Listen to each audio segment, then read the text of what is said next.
Ça a commencé. Oui, je m'appelle Mamoudou Diène. Je suis délégué de l'ASC Aiglon. C'est l'ASC Aiglon qui m'a mandaté au niveau de la zone 1A de Thiès, dirigée par le président Ousseynou Diawara. Nous avons longuement cheminé avec Ousseynou Diawara. Donc si aujourd'hui nous sommes venus nous plaindre auprès des populations, c'est parce qu'il y a des choses qu'il va falloir mettre sur la table pour que les Sénégalais sachent lan moo xew, Thiessois sachent lan moo xew au niveau des instances des mouvements navétanes, particulièrement la zone 1A, dirigée pendant plus d'une vingtaine d'années par un seul homme, Ousseynou Diawara. Il vous suffit d'avoir une ambition d'être président de la zone, il vous déclare la guerre. Dans cette zone, il vous suffit d'être candidat à la présidence, vous êtes un criminel. C'est ça qui se passe au niveau de la zone 1A. Maintenant, pour le cas spécifique de l'ASC Aiglon, moi, il m'est été interdit d'assister à cette assemblée générale depuis hier, puisque j'ai eu l'information comme quoi des accréditations sont accordées aux délégués qui feront partie du comité directeur. J'ai demandé dans le groupe de la coordination de la zone 1A où sont les accréditations de l'ASC Aiglon. Celui qui battait campagne pour Ousseynou Diawara, Alinger Faye, me serve une réponse que je ne peux pas accepter. Il me dit que l'ASC Aiglon ne pourra pas participer à l'Assemblée générale. Je lui dis pourquoi. Il me dit parce que votre Assemblée générale est sortie hors des délais fixés pour le renouvellement des instances. Et j'aimerais rappeler le règlement aux populations thiessoises. L'ONCAV, qui est l'organisme national dirigé par M. Amadou Kane, a émis une missive pour demander le renouvellement de toutes les instances du mouvement navétane. Qu'est-ce que cela veut dire? Cela veut dire qu'au niveau de toute région, tous les ORCAV doivent faire le renouvellement de leurs instances. Les ORCAV sont les organismes régionaux de coordination des activités de vacances. Maintenant, chaque ORCAV doit demander à ses ODCAV de faire le renouvellement des instances. Et au niveau de chaque ODCAV, comme celui qui nous concerne, dirigé par M. Ousmane Diop, chaque ODCAV doit demander à ces zones de faire le renouvellement des instances. Et quand cela a été fait, il a été fixé une date pour le renouvellement des instances au niveau des zones. Maintenant, notre zone, dirigée par Ousseynou Diawara, sort une missive pour demander à toutes les ASC de faire le renouvellement de leurs instances. Puisque c'est comme ça que ça part, de l'ONCAV jusqu'aux ASC. Nous, ASC Aiglon, nous avons programmé de tenir notre assemblée générale. Qu'est-ce qui s'est passé? On vient au week-end, on connaît un décès majeur. Nous ne tenir l'assemblée générale. On est obligé de repousser. Repousser d'un seul jour, on est sorti du délai. Puisque le deadline était au 22. Nous ne devons que le 23. Ousseynou Diawara nous dit que vous êtes fort clos.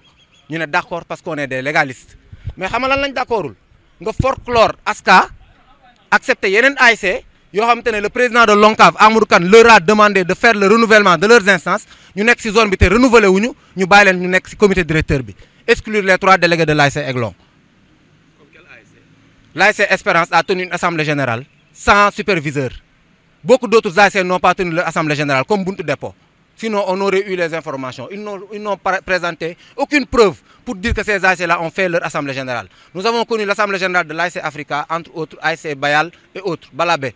Mais toutes les ASC n'ont pas fait leur assemblée générale. Mais vous décidez de folklore ceux qui sont avec la candidature de M. Elbiaz, parce qu'ils vous sont défavorables, et ceux qui sont hors des textes, ceux qui n'ont pas fait une assemblée générale, ou qui ont fait une assemblée générale sans superviseur, vous les acceptez dans le comité directeur. Pourquoi? Parce qu'ils ont décidé de vous accompagner. C'est ça qu'on appelle une forfaiture, et on a dit basta. C'est une zone bonne, il vous suffit d'avoir des ambitions ou de demander transparence qu'on vous déclare la guerre. Nous sommes Sénégalais, nous sommes président Diawara, nous sommes zone bi, parce qu'il faut que ça cesse. Nous, on n'est pas dans une moralité de troupeau, où nous sommes des personnes douées de raison. Et comme nous sommes dans régime on interpelle directement le ministre des Sports, Khady Diène Gaye, qui est dans un projet que nous-mêmes avons accompagné jusqu'à aller en prison. Nous leur demandons de venir auditer les instances des mouvements navétanes. Parce que c'est un groupuscule de personnes qui le tient. D'ici def lu len neex, di wax lu len neex pendant 20 ans, 25 ans, nous sommes fi. Mais les autres n'ont pas d'ambition. Il faut que ça cesse dans ce Sénégal.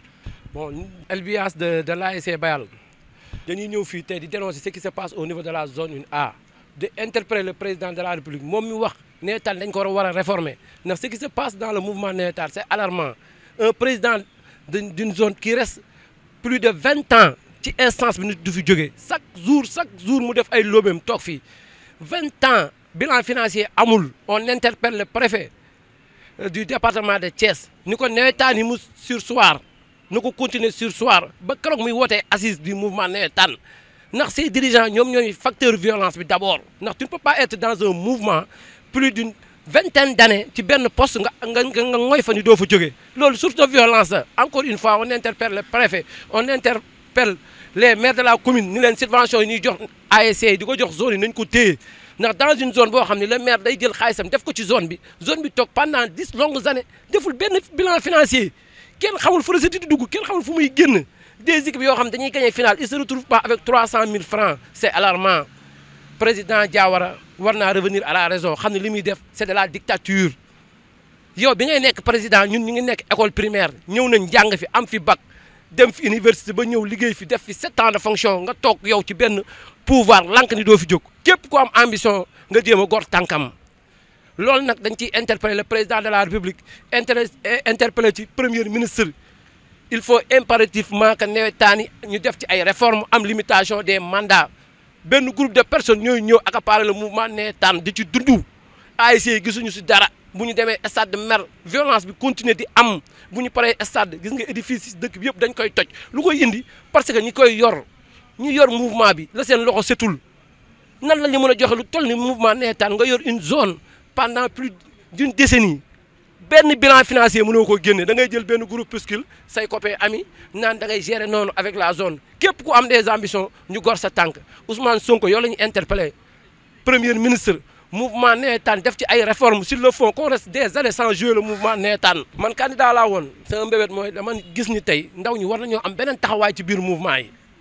j'ai déclaré ma candidature mais j'ai reçu d'énormément de coups mag ñoo xam ne ils ont fait plus de 40 ans dans ce mouvement mënuñu koo bàyyi di orchestrer matin midi soir parce que amuñu liggéey ci nawetaan la ñuy dund il faut que ça cesse j'appelle la population à se révolter contre ces dirigeants du nawetaan nga xam ne tey lu tardel mouvement nawetaan ñoo ko def Ousseynou Diawara il est resté plus de 30 ans accroché ci benn poste de responsabilité au nom de quoi renouvellement générationnel du am au nom de quoi parce que yow am nga ay quelques délégués yoo xam qui te sont favorables ngay jël li ñu jox zone yi mu war a dellu si ASC nga koy séddoo ak ñoom fu ñu ñëw rek yow la ñuy àndal limitation des mandats dafa war a am ci nawetaan loolu nag président laa koy wax la mu waxoon ca conseil des ministres bi mu appliqué ko sinon violence bi nekk ci nawetaan day continuer di dem parce que ñoom ñooy source de violence. Le rapport financier et le projet de budget du vice-président chargé des finances, installation du comité directeur, installation du bureau, installation des délégués, installation commissaire au compte. Li ma lim nii yëpp dara amul ci assemblée générale budul vérification des mandats ak élection président li des yëpp dara amu ci.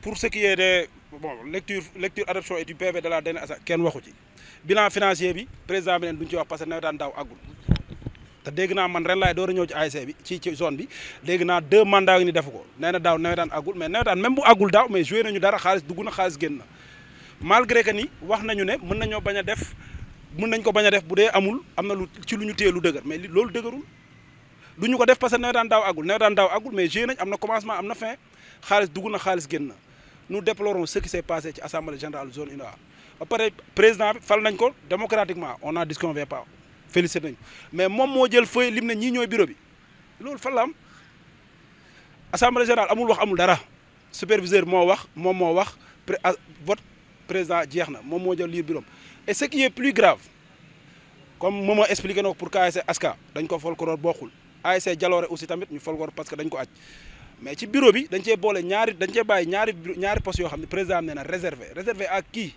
assemblée générale la ñuy fale ba fii nii ñooñ et pourquoi nous dañoo njort ni ASC Jaloore la koy jox parce que la Aska ay votam favorable ko woon ASC Jaloore publiquement ñoom wax nañ ni moom la ñuy jàppale ñaari postes yi des est-ce que da nga koy jox ñoo xam ni yoon daf leen a dàq ne mun leen bokk ci AG bi ku mënta bokk ci AG bi nan lay amee poste